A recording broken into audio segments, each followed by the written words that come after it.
ITS 방송을 사랑하시는 하늘의 형제 여러분, 안녕하셨습니까? 아멘.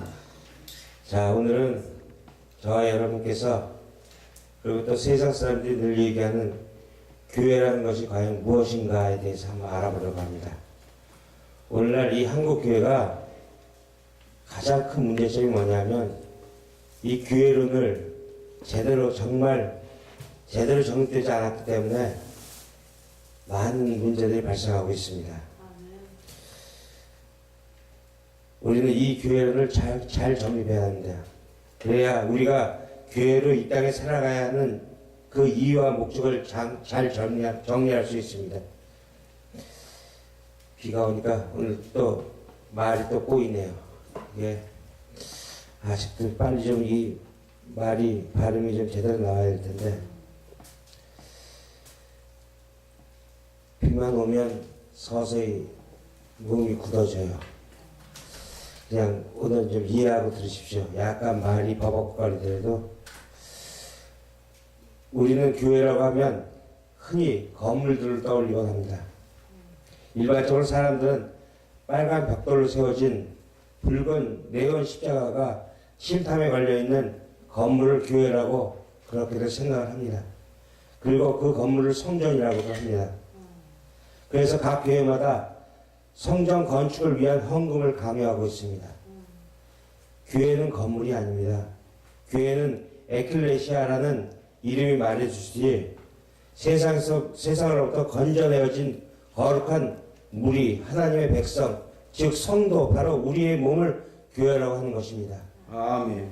그 교회가 모여 예배를 드린 장소는 예배당이라 하는 것이지 성전이라고 부르면 안 됩니다.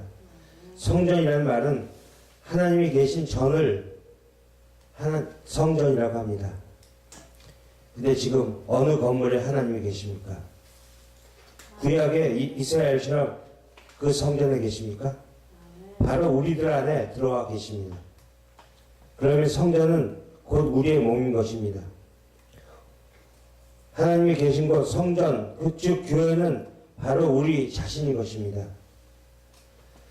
따라서 성지순례라는 말은 얼토당토하는 그런 말도 안 되는 소리입니다. 성지는 하나님이 계신 거룩한 곳이라는 뜻인데, 그 성지는 바로 우리 안에 있습니다. 우리가 바로 성지인 것입니다. 그래서 성지순례 가자라고 대부분 예배당에서 목사들이 얘기를 하면 그냥 코웃음 치세요. 10명 모으면 지는 공짜로 가니까 대충 그렇게 어떻게 해서 또 가면, 여행 삼아 가면 성도들이 다 여행 경비 되잖아요. 그 말도 안 되는 성지순례. 그냥 성지순례를 가고 싶으면 예배당 안에서 옆에 계신 성도분 손을 꼭 잡으세요.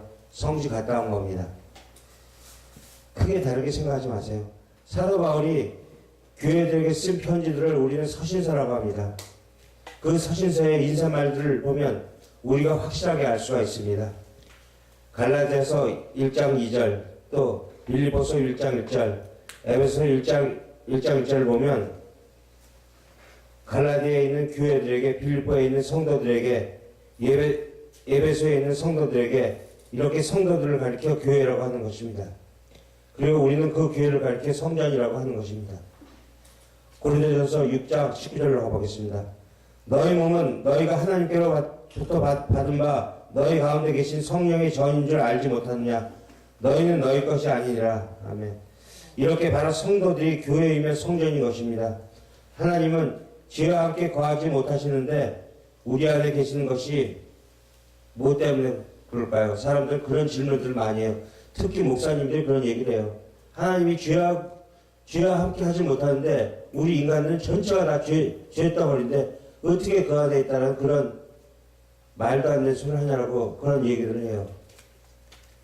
그 뜻은 그 죄와 허물로 죽을 수밖에 없었던 우리들을 예수 그리스도의 그 보혈의 피로, 그 죽으심에 힘입어서 우리가 모든 죄가 도말되었기 때문에 그 예수님이 저희 안에 들어가 계시기 때문에 하나님이 와서 계신 겁니다. 이렇게 바로 성도들이 교회임의 성전인 것입니다. 예수님은 요한복음 2장에서 자신을 가리켜 성전이라고 하셨습니다. 이 말은 구약의 성전이 담고 있던 모든 내용 바로 예수님 자신이었다는 것을 설명하는 것입니다. 그렇게 교회 성전은 건물을 이야기하는 것이 아닙니다. 교회는 하나님의 백성, 즉 성도들을 가리키는 말입니다. 사도행전 20장을 참조하시면 성경은 교회를 예수님의 피값으로 사신 것이라고 그렇게 이야기하고 있습니다. 그런데 그 피값이 고작 해야 건물을 사는 것이겠습니까? 예수님께서 교회를 어디에 세우시겠다고 하셨습니까? 마태복음 16장으로 가보겠습니다. 또 내가 너에게 이르노니 너는 베드로라. 내가 이 반석 위에 내 교회를 세우리니 음녀의 권세가 이기지 못하리라. 내가 천국의 열쇠를 내게 주리니 내가 땅에서 무엇인지 매면 하늘에서 또 매일 것이며 내가 땅에서 무엇인지 풀면 하늘에서도 풀리리라 하시고. 아멘. 예수께서 제자들에게 사람들이 나를 누구냐라고 물으시자 제자들이 예수님을 세례 요한, 엘리야, 더러는 에레미야 선지자라고 한다고 했습니다라고 얘기를 합니다.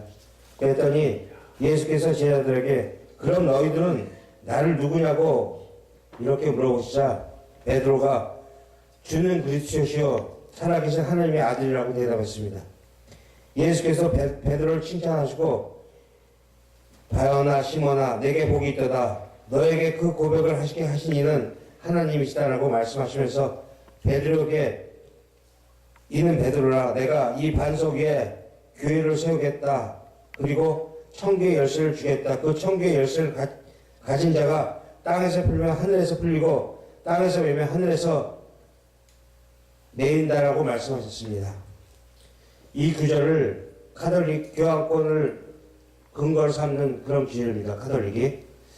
로마 카톨릭에서 하나님은 베드로 위에 교회를 세우셨고 그 베드로는 음부의 권세도 그를 이기지 못하며 천국의 열쇠까지 가진 자라고 봅니다. 그리고 그들은 베드로를 초대 교황으로 받듭니다. 따라서 그 교황권을 전수받은 지금의 교황도 역시 천국의 열쇠를 쥐고 있다고 굳게 믿고 있습니다. 그래서 그들은 교황을 교황 성화라고 부릅니다. 존칭 중에 완전 극존칭입니다. 그런데도 교황은 자신이 사인하는 모든 문서에 자신을 가리켜 하나님의 종의 종이라는 사인을 합니다. 하나님의 종의 종이라는 그 사람이 65억 원짜리 그 보석이 박힌 모자를 쓰고 다닙니까? 이 구절을 헬라 원문으로 자세히 살펴보면 그들의 주장이 어처구니 없다는 것을 알 수 있습니다. 베드로의 이름은 반석이라는 뜻입니다. 헬라어로 페트로스 남성 주격입니다.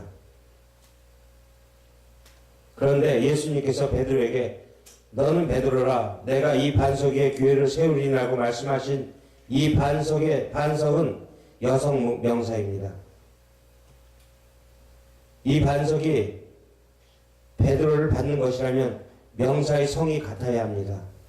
그런데 베드로는 남성 명사이고 반석은 페트라 여성 명사입니다.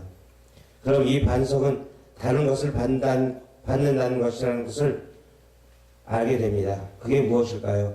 이 반석은 베드로가 한 고백을 받는 말입니다.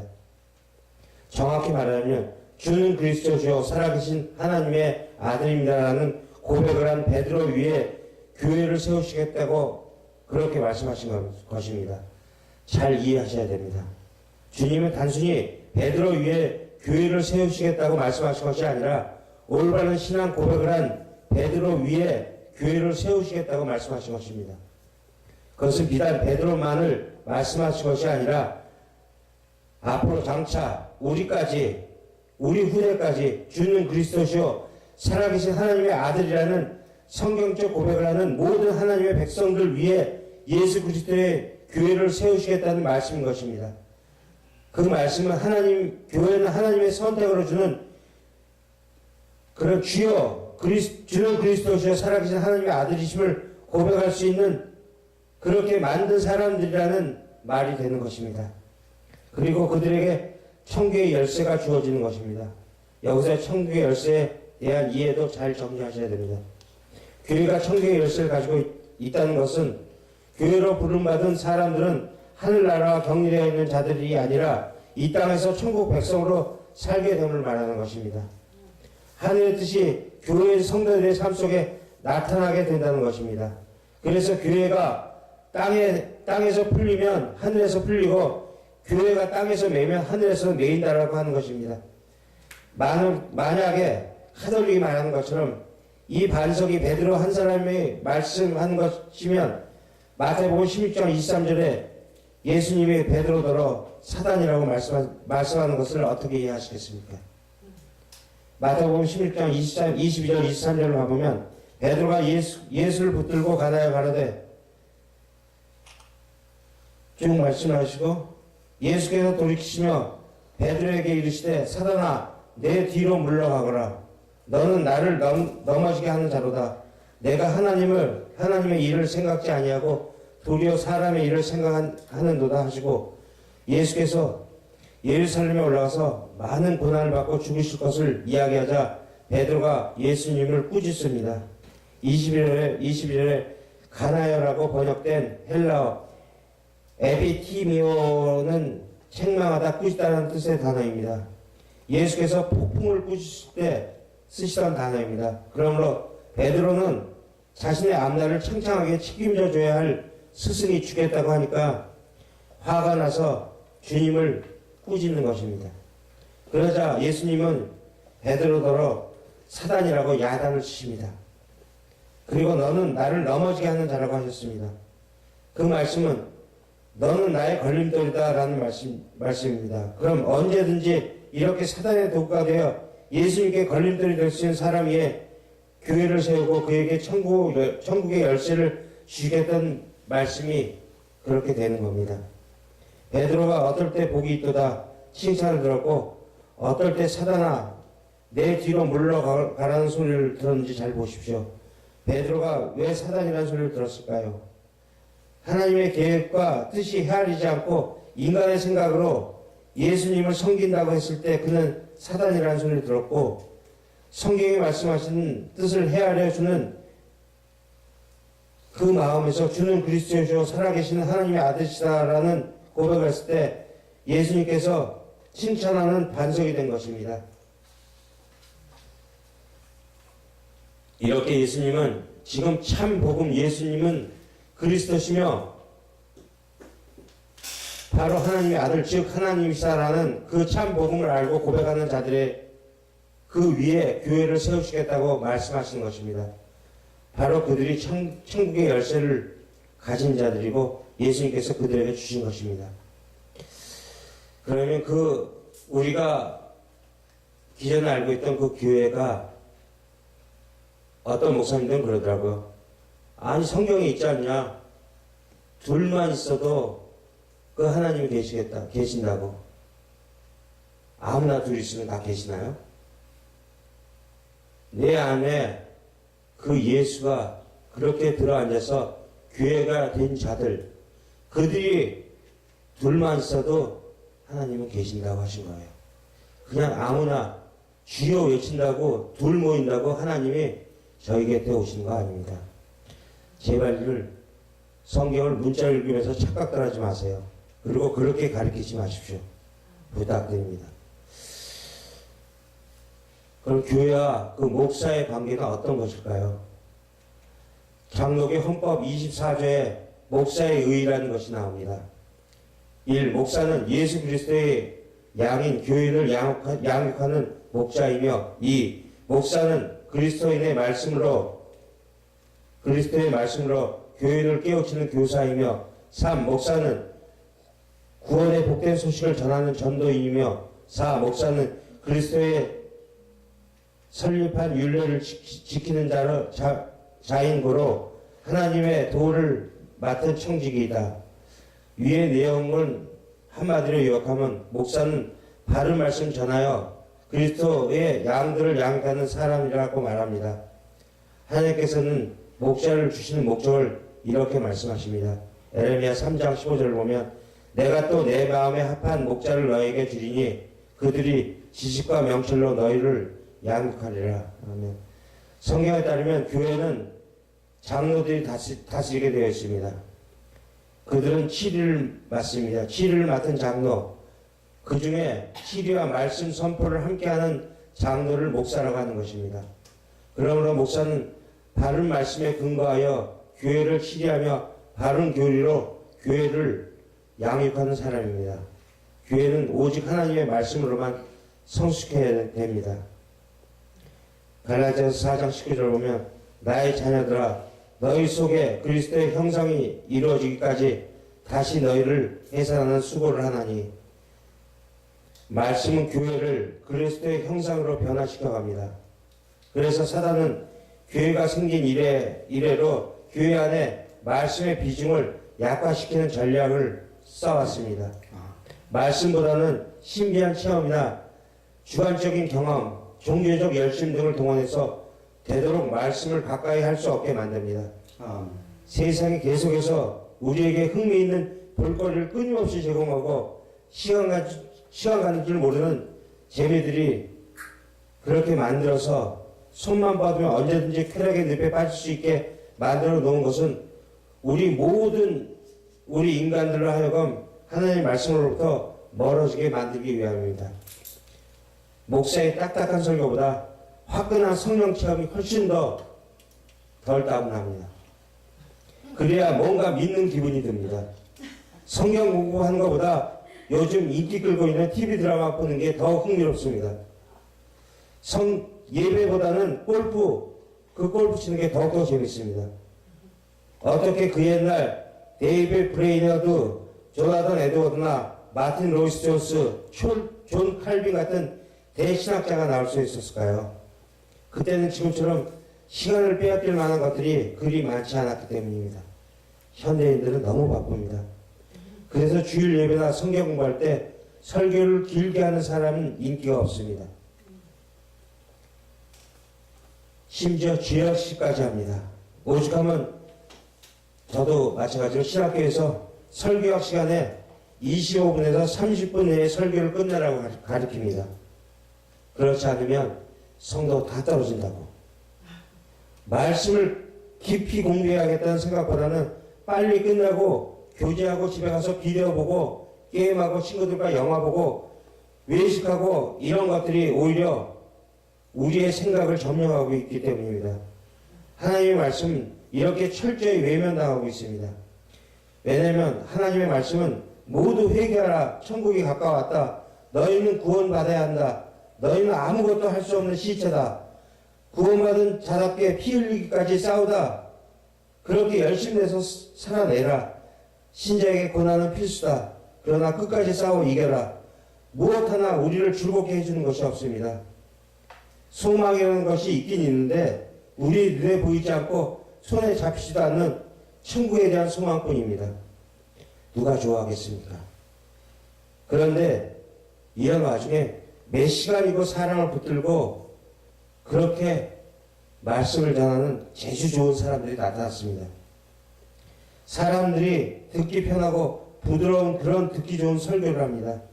그리고 눈에 가끔 보이지 않는 천국의 소망보다는 이 땅에서의 부귀영화를 약속해 줍니다.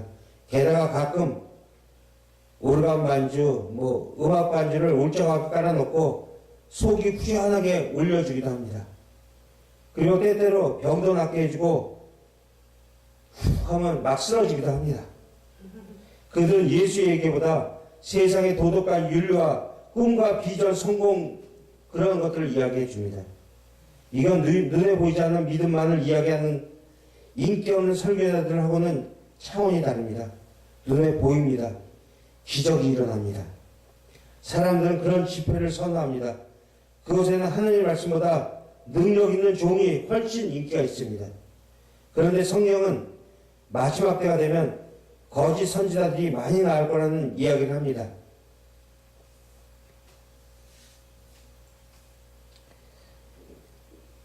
그러니 너희들은 영불멸을 잘해야 한다고 마태복음 24장과 요한일서 4장에는 경고하고 있습니다. 이 세상에 거짓 선지자들과 참 선지자가 공존하고 있다는 얘기입니다. 거짓 선지자도 목사 노릇 잘하고 있고 참 선지자도 목사 노릇 하고 있다는 것입니다. 여러분은 거짓 목사, 참 목사를 구별할 실력을 갖추고 있습니까? 사도들의 시대에 이미 거짓 선지자들이 많이 나와 있었습니다. 하물며 지금은 어떻겠습니까?